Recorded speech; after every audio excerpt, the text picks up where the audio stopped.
तो दोस्तों आज हम फिर से आपके लिए लेकर आए हैं देश दुनिया की तमाम ताजा बड़ी खबरें। सबसे पहली बड़ी खबर में आपको बताएंगे दोस्तों कि दक्षिण कोरिया के पॉप स्टार ने अचानक कबूल किया इस्लाम धर्म। दक्षिण कोरिया के लोग वे हैरान, 1 लाख लोगों ने इस्लाम धर्म कबूल करने का बनाया मन। दक्षिण कोरिया बनेगा मुस्लिम देश। प्रधानमंत्री मोदी के चुनाव लड़ने पर 6 साल का लगेगा बैन। भाजपा के लिए झटका, दिल्ली हाई कोर्ट में मोदी के खिलाफ याचिका दायर। व्हाट्सएप ने मोदी सरकार को दे दी सीधी धमकी, कहा ज्यादा दबाव डाला तो छोड़ देंगे भारत में व्हाट्सएप होगा बैन।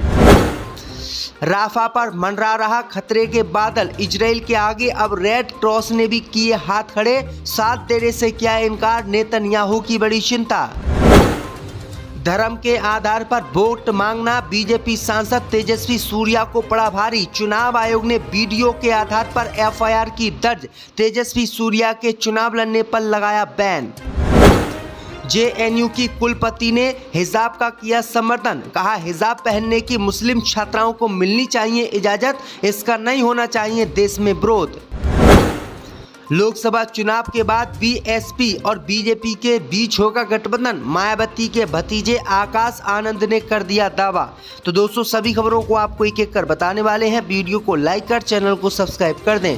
इसी बीच पर तो दोस्तों अगली खबर की ओर, तो दक्षिण कोरिया के पॉप स्टार ने कबूल किया अचानक इस्लाम धर्म। दक्षिण कोरिया के लोग हैरान, अब बनवा रहे हैं अपनी जमीन पर मस्जिद।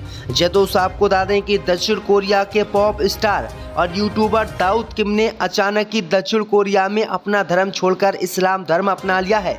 अचानक इस्लाम धर्म अपनाए जाने के बाद दक्षिण कोरिया के लोग हैरान हैं और वो पॉप स्टार दाऊद इब्राहिम से इस्लाम धर्म की खासियत पूछ रहे हैं।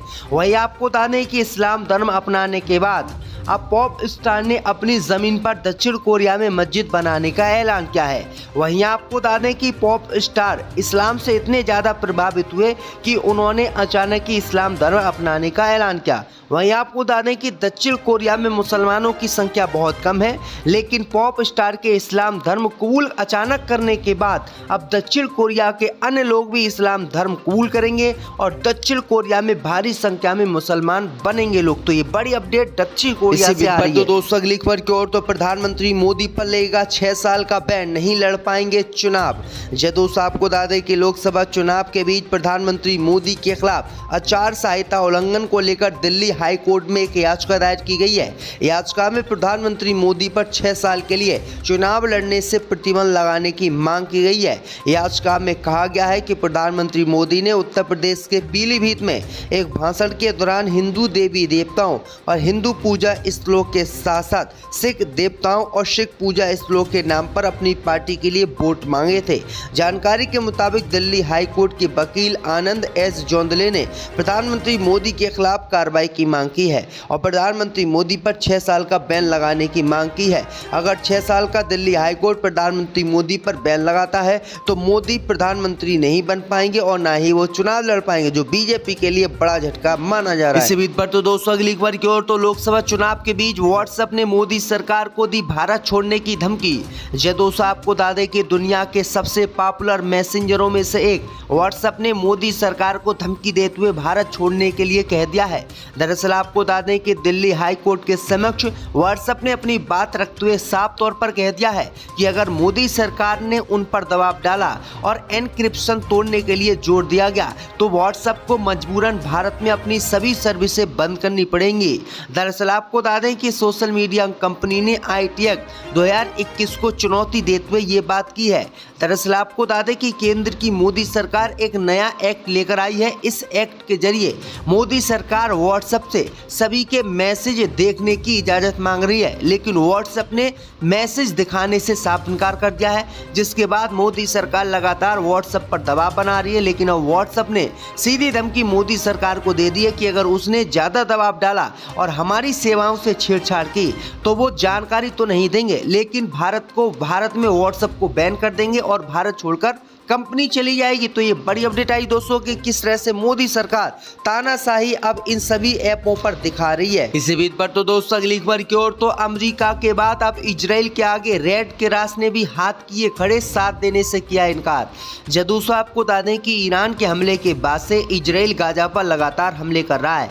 इसी बीच रेड क्रॉस के एक अधिकारी ने मंगलवार को इजराइल का साथ देने से साफ इनकार कर दिया है।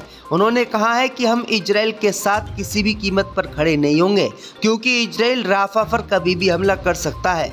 उन्होंने कहा है कि हम काफ़ी समय से इजराइल की मदद कर रहे थे और इजराइल का साथ दे रहे थे, लेकिन इजराइल अब गाजा पट्टी में गलत कर रहा है और बेगुनाह लोगों को मार रहा है, इसलिए हम किसी भी कीमत पर इजराइल का साथ नहीं देंगे। वहीं आपको बता दें कि रेड क्रॉस के मना करने के बाद अब इजराइल की चिंता बढ़ गई है। इसी बीच पर तो दोस्तों अगली खबर की ओर तो धर्म के नाम पर वोट मांगना बीजेपी सांसद तेजस्वी सूर्या को पड़ा भारी। चुनाव आयोग ने एफआईआर दर्ज करके कार्रवाई का किया ऐलान। जो दोस्तों आपको बता दें कि धर्म और हिंदू मुसलमानों के नाम पर बीजेपी के बेंगलुरु दक्षिण उम्मीदवार और बीजेपी से सांसद तेजस्वी यादव को वोट मांगना भारी पड़ गया है। सूर्या के खिलाफ धार्मिक आधार पर वोट मांगने का मामला चुनाव आयोग ने दर्ज किया है। राज्य के मुख्य निर्वाचन अधिकारी ने बताया है कि तेजस्वी सूर्या ने सोशल मीडिया पर धर्म के आधार पर वोट मांगने वाला एक वीडियो पोस्ट किया था। धर्म के आधार पर वोट मांगने पर उनके खिलाफ केस दर्ज किया गया है। सांसद तेजस्वी सूर्या के खिलाफ बेंगलुरु के जयनगर पुलिस स्टेशन में एफआईआर दर्ज किया गया है। अब इसके खिलाफ कार्रवाई की जाएगी और जल्दी इसको जेल भेजा जाएगा। इसी बीच पर तो दोस्तों अगली खबर की ओर तो लोकसभा चुनाव खत्म होने के बाद बीजेपी और मायावती की पार्टी बीएसपी का होगा अलायंस। आकाश आनंद ने कर दिया दावा। जय दोस्तों आपको बता दें कि उत्तर प्रदेश में अकेले लोकसभा चुनाव लड़ने वाली बीएसपी जल्दी बीजेपी के साथ गठबंधन कर सकती है।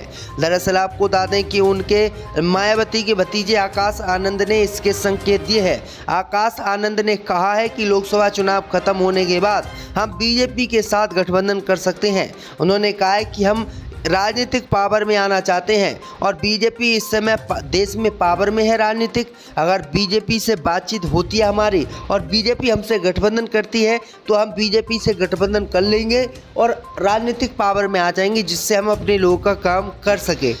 इसी बीच पर तो दोस्तों अगली खबर की ओर तो जेएनयू के कुलपति ने हिजाब का किया समर्थन। कहा हिजाब पहनने की स्कूलों में मिलनी चाहिए इजाज़त।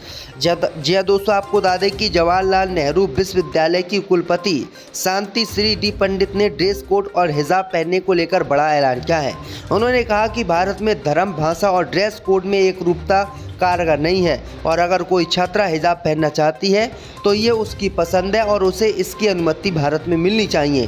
पंडित ने कहा कि शिक्षण संस्थानों को व्यक्तिगत पसंदों का सम्मान करना चाहिए और जो छात्राएं हिजाब पहनना चाहती हैं उन्हें इसकी अनुमति देनी चाहिए। शिक्षण संस्थानों में ड्रेस कोड पर उनके विचार पूछे जाने पर कुलपति ने कहा कि ये एक व्यक्तिगत पसंद होनी चाहिए। यानी आपको बता दें कि जेएनयू की कुलपति हिजाब के समर्थन में है। उन्होंने कहा कि अगर कोई छात्र हिजाब किसी स्कूल में पहनना चाहती है तो उसकी इसे इजाज़त मिलनी चाहिए। तो ये बड़ी अपडेट आई दोस्तों कि अन्य भक्तों के लिए ये बड़ा झटका है। ने सोशल मीडिया पर धर्म के आधार पर वोट मांगने वाला एक वीडियो पोस्ट किया था।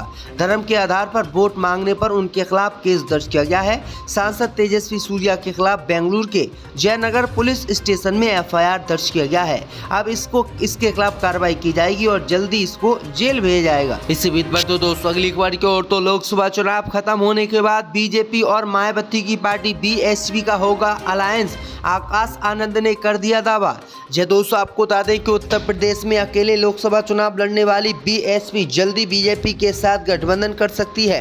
दरअसल आपको बता दें कि उनके मायावती के भतीजे आकाश आनंद ने इसके संकेत दिए हैं। आकाश आनंद ने कहा है कि लोकसभा चुनाव खत्म होने के बाद हम बीजेपी के साथ गठबंधन कर सकते हैं। उन्होंने कहा है कि हम राजनीतिक पावर में आना चाहते हैं और बीजेपी इस समय देश में पावर में है राजनीतिक। अगर बीजेपी से बातचीत होती है हमारी और बीजेपी हमसे गठबंधन करती है तो हम बीजेपी से गठबंधन कर लेंगे और राजनीतिक पावर में आ जाएंगे, जिससे हम अपने लोगों का काम कर सके। इसी बीच पर तो दोस्तों अगली खबर की ओर तो जेएनयू के कुलपति ने हिजाब का किया समर्थन। कहा हिजाब पहनने की स्कूलों में मिलनी चाहिए इजाज़त। जी दोस्तों आपको बता दें कि जवाहरलाल नेहरू विश्वविद्यालय की कुलपति शांति श्री डी पंडित ने ड्रेस कोड और हिजाब पहनने को लेकर बड़ा ऐलान किया है। उन्होंने कहा कि भारत में धर्म, भाषा और ड्रेस कोड में एक रूपता कारगर नहीं है और अगर कोई छात्रा हिजाब पहनना चाहती है तो ये उसकी पसंद है और उसे इसकी अनुमति भारत में मिलनी चाहिए। पंडित ने कहा कि शिक्षण संस्थानों को व्यक्तिगत पसंदों का सम्मान करना चाहिए और जो छात्राएं हिजाब पहनना चाहती हैं उन्हें इसकी अनुमति देनी चाहिए। शिक्षण संस्थानों में ड्रेस कोड पर उनके विचार पूछे जाने पर कुलपति ने कहा कि ये एक व्यक्तिगत पसंद होनी चाहिए। यानी आपको बता दें कि जेएनयू की कुलपति हिजाब के समर्थन में है। उन्होंने कहा कि अगर कोई छात्र हिजाब किसी स्कूल में पहनना चाहती है तो उसकी इसे इजाज़त मिलनी चाहिए। तो ये बड़ी अपडेट आई दोस्तों कि अंधभक्तों के लिए ये बड़ा झटका है।